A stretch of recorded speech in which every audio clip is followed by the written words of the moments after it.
One incident that has multiple stories that do still not have clear answers.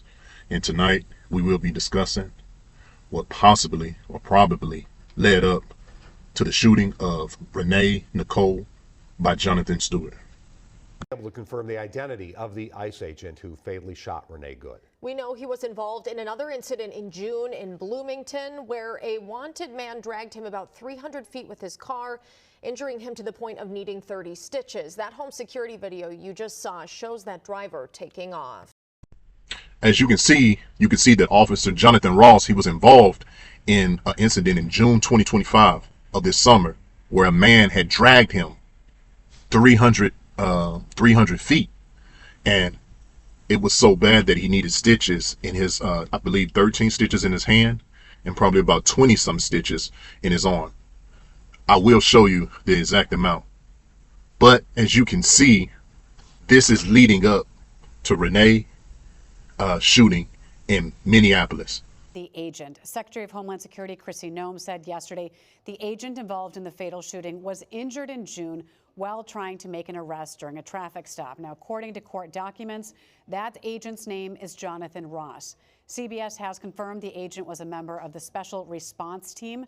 Now, that's a trained tactical unit within ICE enforcement and removal operations. So let's take a look at that video again of that traffic stop. This happened in Bloomington in mid-June. Federal prosecutors say the driver tried to escape during an attempted ICE arrest, driving off and dragging the officer. Now, the driver was charged with assault on a federal officer with a dangerous or deadly weapon. Now, according to the complaint, these images show the officer's hand in the vehicle. It also says he used his spring-loaded window punch with his right hand and broke the driver's side rear window. You can see that broken window there in the pictures. From there, the driver takes off with the agent hanging from the car. Here's a look at Ross in the hospital. Documents show he needed 20 stitches in his right arm, another 13 in his left hand. So I believe now that you are following me. Now, when you look at that video of him having that last traffic stop and he was drugged 300 feet, he realized in his mind when he was face to face with Renee Cole, he just knew one thing. I was not going to let another car drag me again. And that's why I believe he acted with total force because of paranoia. Is it right? No. Was Renee Nicole right? No, not by law. But I believe that it could have been handled in a better situation if the prior situation didn't happen in June when he was already drugged by a car and he just thought in his mind, I just needed to stop this woman by all means necessary.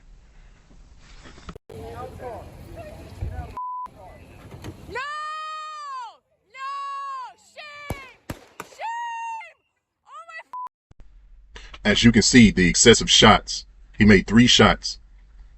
Now, when you look at this video and when I look at it, it looks like her wheel is turned to the right. And this is why I say that even though it's wrong by law, morally it's wrong, but by law, morally it's wrong, but by law it's right.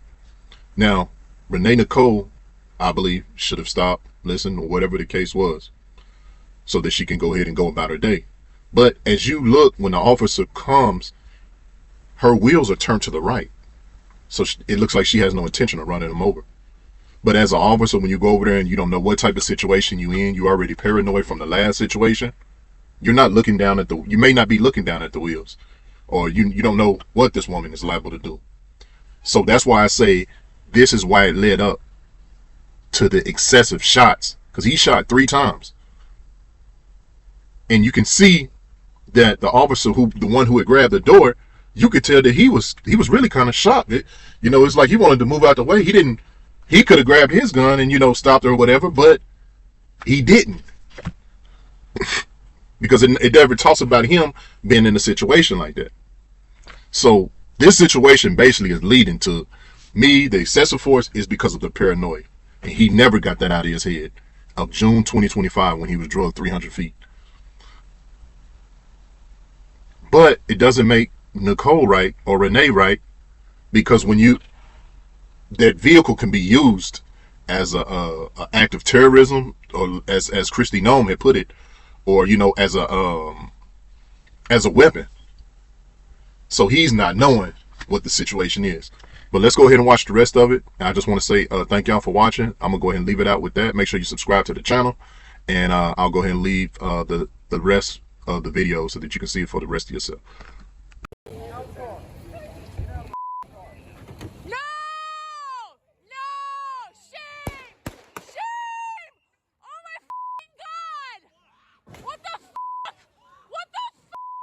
Dramatic video purportedly shows the moment an ICE agent fatally opened fire on a woman in Minneapolis, who DHS says attempted to barrel her SUV into the path of an officer. As multiple angles of the incident have emerged and gone viral across the internet, users are left divided on whether or not the agent's actions were reckless or in self-defense. In the footage, ICE officers order the driver out of the vehicle after she blocked the path of their truck. But as one of the agents attempts to open the door, she quickly throws the car into reverse before trying to speed forward in the direction of another agent in her path. After the vehicle narrowly misses the agent, he fires 3 shots before the car crashes into a white sedan parked nearby on the side of the street. Hundreds of protesters have gathered at the scene, which the city of Minneapolis has identified as the intersection of East 34th Street and Portland Avenue. This is f***ing ridiculous. You don't protect people.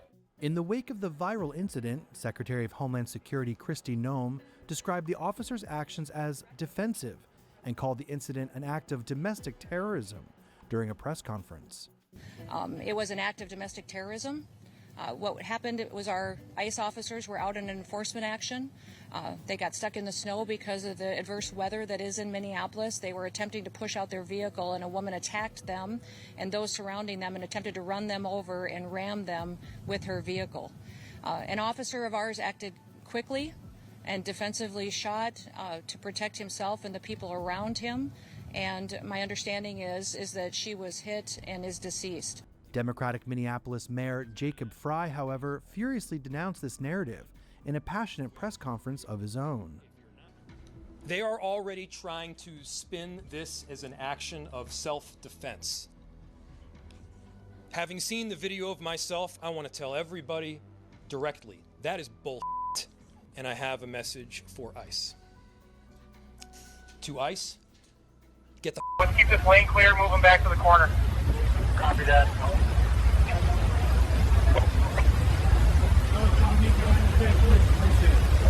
Vehicles en route, stand by. Dispatch Sierra 3, perimeter secure, we're moving to load. All right.